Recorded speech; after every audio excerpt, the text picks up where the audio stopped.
শ্রাবণ ধারা এত চেনা কি খুঁজে পাও যা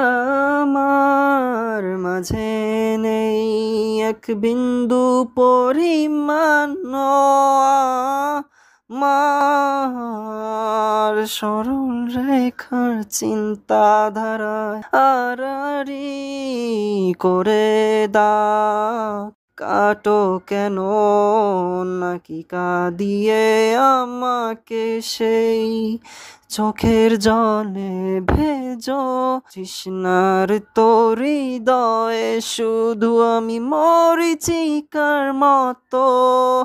তবে তাই যদি হয় করি না কো ভয় জানি আধার রাত ঘনিয়ে হবে সূর্যোদয় আমি ভেবে নিলাম তুমি সেই লাল গোলাপ যার নিরন্তর পাহারা দেয় এক কাঁটার বাগান।